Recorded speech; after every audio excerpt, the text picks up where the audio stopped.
E20 म्हणजेच 20% 20% ethanol मिश्रित petrol सध्या काश्मीरपासून कन्याकुमारीपर्यंत चर्चेचा विषय बनलाय। या संदर्भात वाहनधारकांकडून अनेक तक्रारी ऐकू येतात। तसंच प्रश्नांचा सुद्धा भडीमार सुरू आहे। आता या प्रश्नांची केंद्र सरकारने सविस्तरपणे उत्तरं दिली आहेत।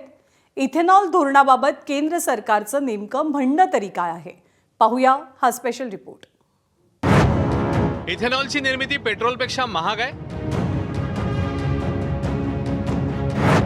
यापुढे इथेनॉल विरहित पेट्रोल कधीच मिळणार नाही।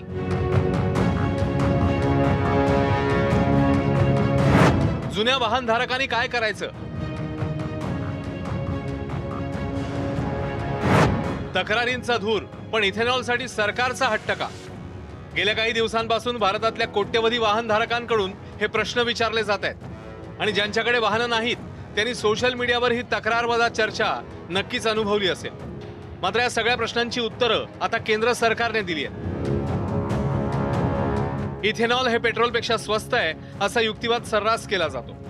मात्र जर कच्च्या तेलाचे दर प्रति बॅरल $70 एवढे असतील तर इथेनॉल निर्मिती ही पेट्रोलपेक्षा महाग पडते असं स्वतः केंद्र सरकारने मान्य केलंय। मक्यापासून बनवल्या जाणाऱ्या इथेनॉलसाठी प्रति लिटर 71 रुपये 86 पैसे मोजले जातात। याशिवाय जीएसटी, वाहतूक आणि साठ्यासाठी लागणारा खर्च होतो तो वेगळाच। मात्र जेव्हा कच्च्या तेलाचे दर प्रति बॅरल 120 किंवा त्यापेक्षा जास्त असतात तेव्हाच इथेनॉल परवडतं।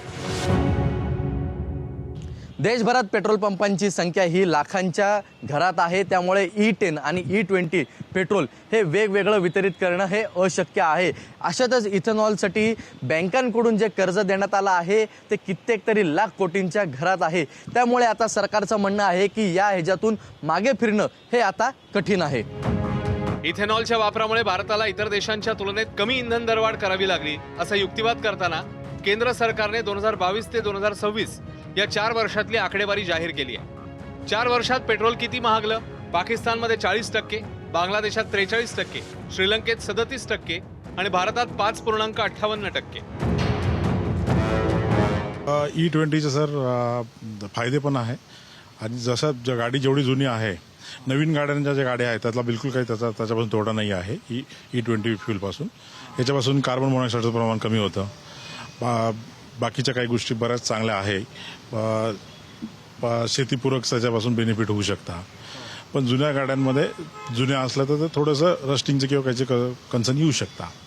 वाहनांना डायरेक्टली जुन्या वाहन असेल तर नॉर्मल त्याला रस्टिंग किंवा बाकीचं जसं वॉटरचं पूर्ण कन्झम्पशन होत नाही त्याप्रमाणे ते आहे। इथेनॉलच्या वापरामुळे 2022-23च्या आधीच्या वाहनांचं काही प्रमाणात नुकसान होत असल्याचं तज्ज्ञांचं मत आहे। मात्र सरकारला हे देखील मान्य नाहीये।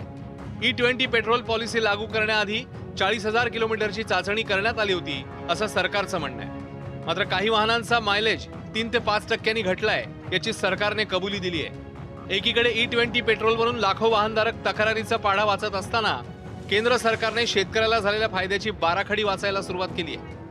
इथेनॉलमुळे शेतकऱ्यांचा किती फायदा? 1,97,00,000 रुपये किमतीच्या विदेशी चलनाची बचत होते।